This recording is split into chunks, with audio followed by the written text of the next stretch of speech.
Jermaine save face.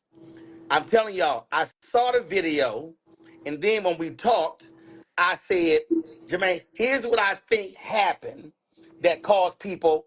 And he was like, yeah, you're right. I said, like, a couple of things got just sort of, and I said, so I understood it. This ain't no different than when I talked to Stephen A. and he said something, and I think a couple of points sort of got meshed together. So, y'all, we not. So And by the way, anybody out there that think I don't have to save face. I asked a question. That's all I did. If you scared to ask questions in America, you ain't gonna never be nowhere close to me in status. Just understand that. So the whole point of this is that so when you talk about it being tricky, it is tricky because listen, I'm gonna go back. Biden and Obama running as Democrats because of where the country was. They said publicly they were against gay marriage. Truthfully, they actually were for gay marriage. In fact, Obama had signed a pledge when he was a U.S. Senate agreeing with gay marriage. But he knew when he ran for state senator. But he knew when he ran for U.S. senator, he couldn't support gay marriage. So he said, I believe in marriage between a man and a woman. He never believed that. So what happens? He runs for president. He says marriage between a man and a woman. Well, Biden, he went on Meet the Press. Biden actually came out for gay marriage. Obama didn't approve that.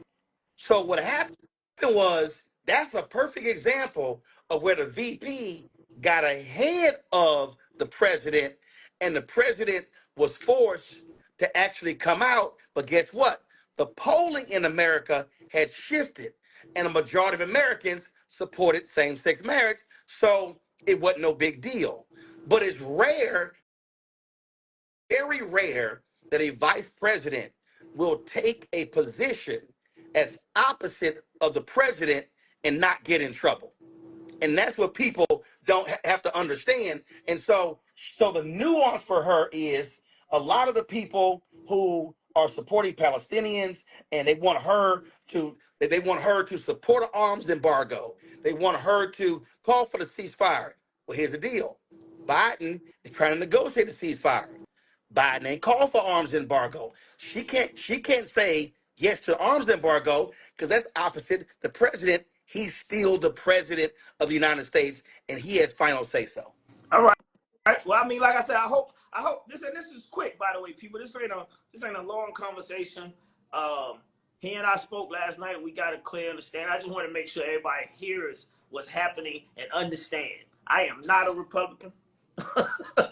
And look, I was there in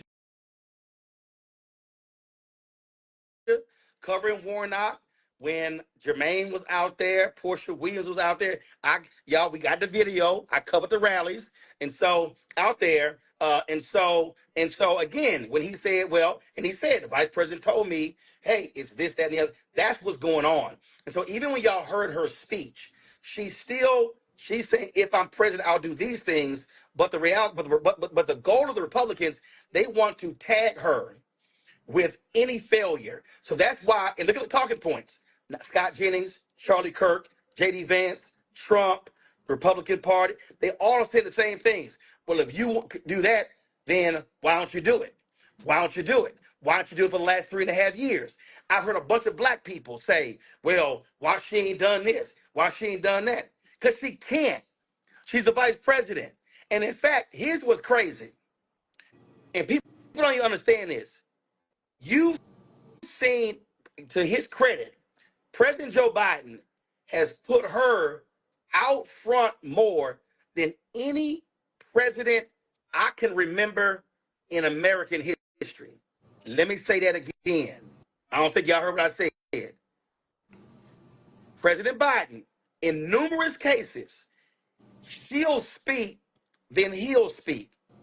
That rarely happened with Obama and Biden. It didn't happen with Trump and Pence. It didn't happen with Clinton and Gore, Bush and Cheney, Reagan and H.W. Bush and Dan Quayle. It didn't happen. I mean, you could keep going. It just doesn't happen a lot. So a lot of people, including black people, have had expectations for Vice President Harris that does not go with the job. And some of y'all said, well, they muzzle her. Y'all, I'm trying to tell y'all. Okay, let me just make it real. Jermaine has a company. I got a company. If somebody works for our company, they can't just run out and say, oh, yeah, we're going to sign so-and-so to Roland Martin's Black Star Network. We're going to sign so-and-so to Jermaine's company. And Jermaine like, your ass don't talk for the CEO. You are an employee of the CEO. Yeah. It's the same thing. And if they get out of line and they mess up the business, they out of line. So folks don't understand that. So they gotta stop acting like, she can say whatever. In fact, you have more freedom to speak as a U.S. senator or a House member than you do as the vice president, because you And serve at the pleasure of the I president. Because also was the president could have dropped. See, people don't understand. Some elite Democrats, Jermaine, went to Biden and said, take her off the ticket. She's a drag on the ticket. Find somebody else. The president can listen to everybody clearly. President Joe Biden could have said, Kamala, I'm replacing you from the ticket. And there was nothing that she could say or do because it's his choice. That's crazy. And I want to talk, before I get off, I want to talk about, so as I'm sitting there watching TV and the Democratic convention ended, they had 10 people that CNN claimed were, what was the name of these people? Commentate. Oh no, that was a focus group. Yeah, the focus group. Right? It was 7 or 8 undecided voters. Undecided. Right? So at the end, the last person was a black man. And the black man said, shit, I'm still voting for Trump. And the guy said, why? What made you say this, right? And he said, she spoke well, she sounded intelligent or whatever he tried to say. He said, but she ain't really lay out no policies. And this is the part that I feel like I said, they continue to keep harping on this.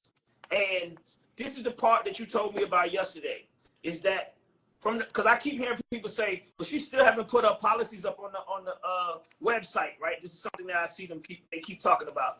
And you told me yesterday she can't write her policies as of yet because she's still under the policies of Joe Biden. That's correct, right? I'm saying that right? Right. So here's the deal. And real quick, Vicky Dillard, you a lie. I wasn't fired by CNN. Nice try, because you ain't never been hired by CNN. So here's the whole deal here. I mean, I love people when they just lie, and she lying. So here's the whole deal here. When it comes to, again, so first of all, CNN screwed up. That guy, all he had to do was check his Twitter feed. He was a Trump supporter.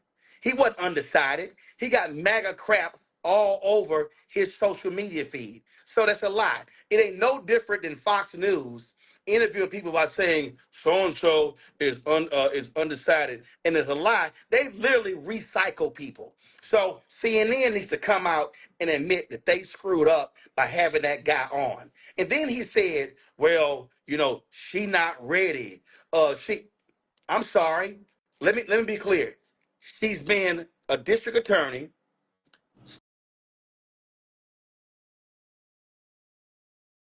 attorney general, a U.S. senator, and vice president for 4 years, but she ain't ready?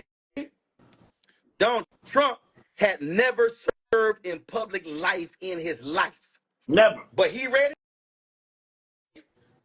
Oh, wait a minute. J.D. Vance has only been a U.S. senator for 2 years. He was elected in 2022.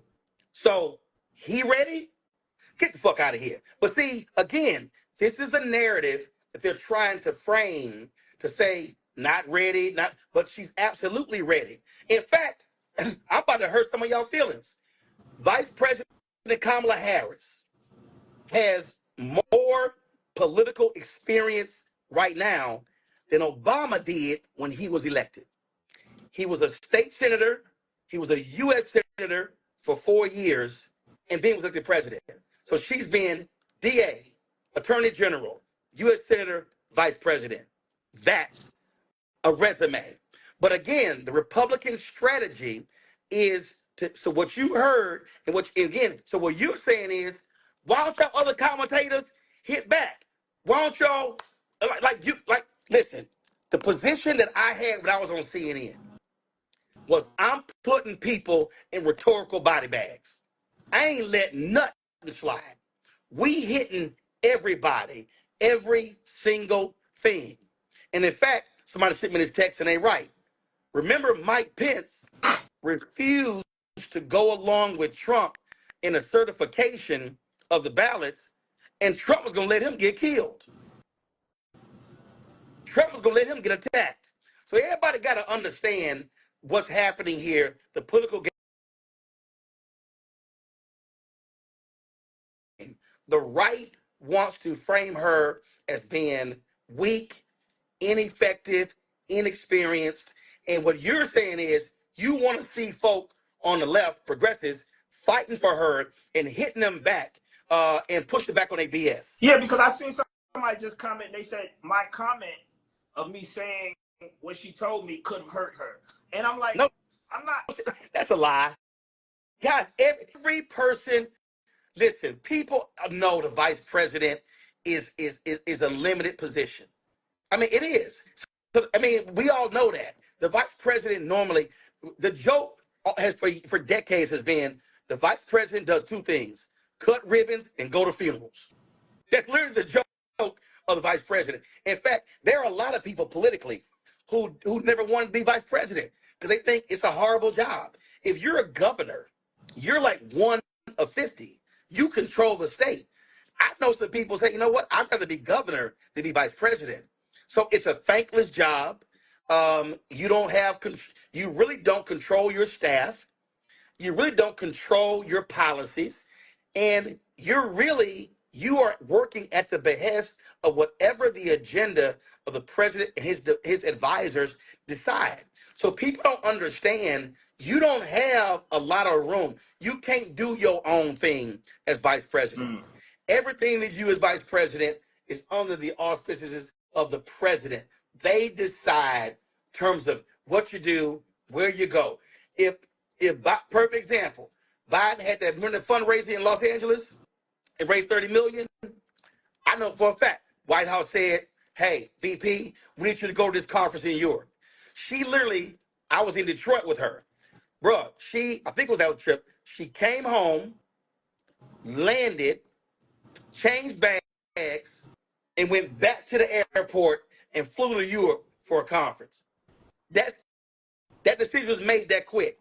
When the Tennessee Three got expelled, when they got expelled, what happened there? It was a Thursday.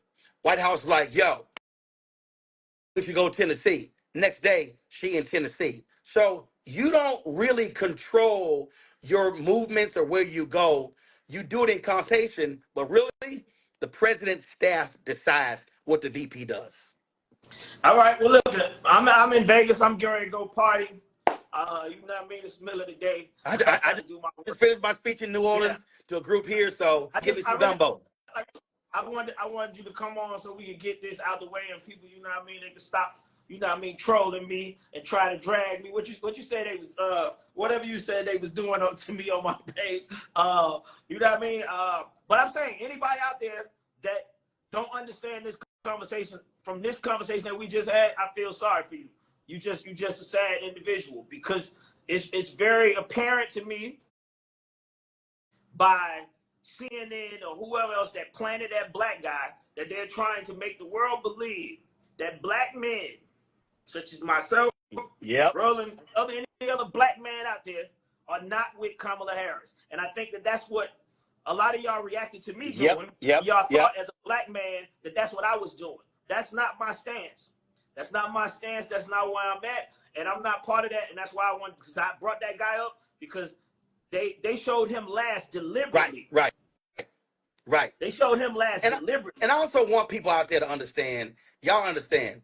When I saw it, I tweeted, Jermaine, text me, we talked last night. There are other celebrities who will hit me up, say, Ro, give me a breakdown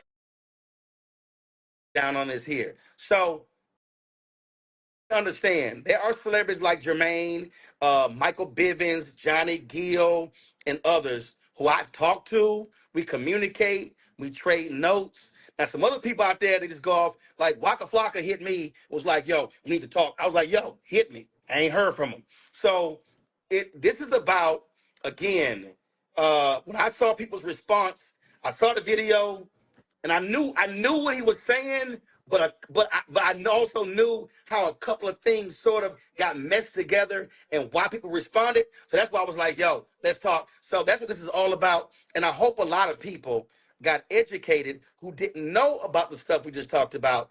They got a better understanding of what the role That's is. right. All right, my brother. Thank you. I All don't right, want to take brother. up all your time. All right. We'll do it again. Thank you for everybody that joined me. I hope y'all got what y'all needed to hear. I'm going to party. All right. All right, bro. Deuces. All right.